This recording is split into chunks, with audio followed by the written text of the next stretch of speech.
El adulterio es un grave y horrendo pecado contra Dios y contra el cónyuge inocente que ha sido engañado.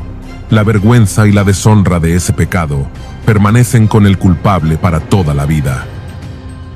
Aunque la culpa de adulterio puede ser perdonada por el arrepentimiento, permanecerá su afrenta y jamás desaparecen sus cicatrices por completo. Nunca pueden hacerse las enmiendas adecuadas. Ahora bien, debido a las trascendentes y terribles consecuencias del adulterio para todos los implicados, se debe huir de toda tentación y evitar todas las relaciones que puedan llevar a ese pecado. Se debe orar para ser librado de la tentación.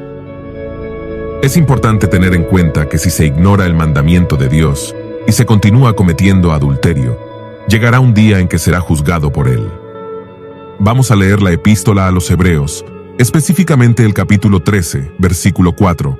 Honroso sea en todos el matrimonio y el lecho sin mancilla, pero a los fornicarios y a los adúlteros los juzgará Dios. Los casados deberían mantenerse fieles a sus votos y con ello mantener el lecho conyugal sin mancilla. A pesar de la confiada licencia del hombre moderno en esta cuestión, permanece la realidad de que toda relación sexual fuera del vínculo matrimonial es pecado. El adulterio no es una enfermedad, es pecado, y es un pecado que ineludiblemente juzgará Dios. No escapará ninguna forma de inmoralidad. Él las juzga en esta vida, mediante dolencias corporales, rotura de las familias, aflicciones mentales y nerviosas, deformidades de la personalidad, y a no ser que sean perdonadas mediante la sangre de Cristo, las juzgará en el fuego eterno. Por último, los adúlteros no entrarán al reino de los cielos. Leamos 1 Corintios capítulo 6, versículo 9. ¿No sabéis que los injustos no heredarán el reino de Dios? No erréis, ni los fornicarios, ni los idólatras, ni los adúlteros, ni los afeminados, ni los que se echan con varones.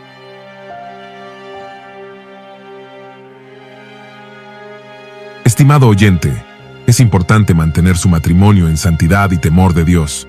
Si está casado, no permita que nadie lo seduzca con palabras bonitas. Evite estar a solas con mujeres que no sean su esposa y ore para que Dios lo guíe y lo libre de la tentación.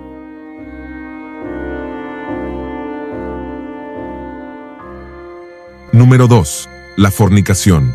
La palabra fornicación se utiliza tanto en hebreo, sana, como en griego, porneia, para referirse a las relaciones sexuales ilícitas de una persona soltera. Es importante diferenciarla del adulterio, que implica la infidelidad de una persona casada.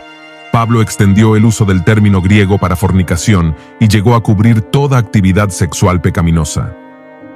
Trató el problema en particular al escribirles a los corintios, que se enfrentaban con una sociedad inundada de religión sexual y pecados sexuales en esa ciudad con puerto marítimo. El cristiano debe huir de la inmoralidad sexual y ser fiel a Cristo, honrándolo con su cuerpo. La fornicación es resultado de la naturaleza humana pecadora. Leamos la primera carta a los Corintios capítulo 6, versículo 18 al 20.